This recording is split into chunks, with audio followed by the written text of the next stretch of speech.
In this clip, we're going to talk about the pros and cons of the waterfall model.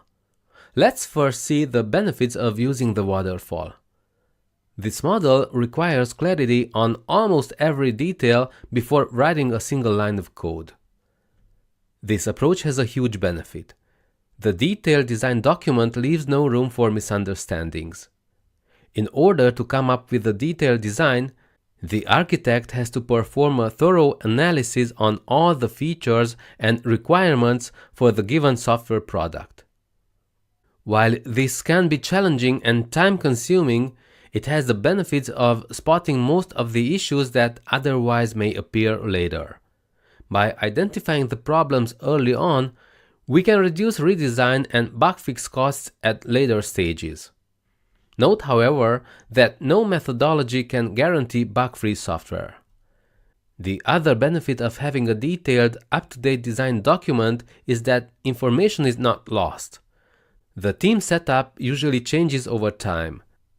Imagine what happened if the senior architect, who was in charge to oversee the entire software project, suddenly leaves the company. If all the knowledge were only in his head, those who take over the project would have to reverse engineer the project based on the source code.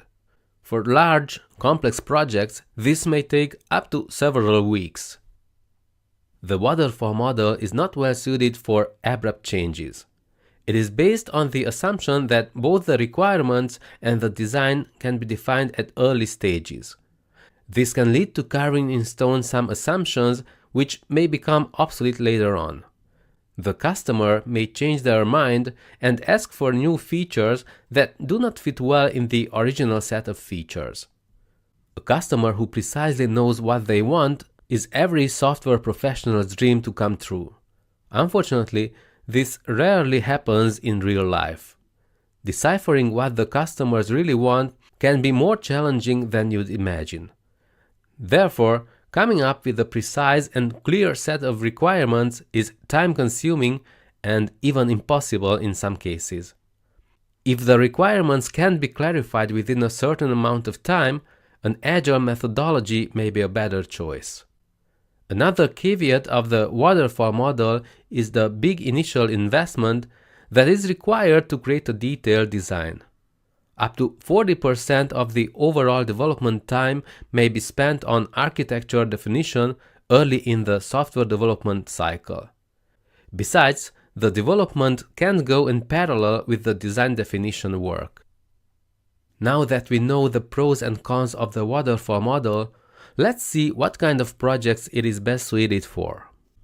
If you know quite exactly what has to be built, then you can safely rely on the waterfall model.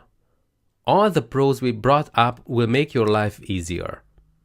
You can't go wrong with the waterfall if you have a product that is firm and stable.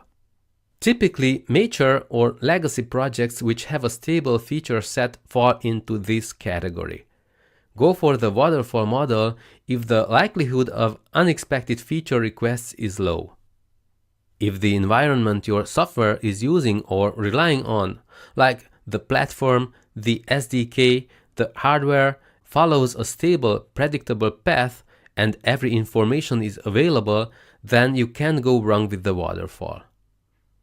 For the waterfall to work, preconditions must be met.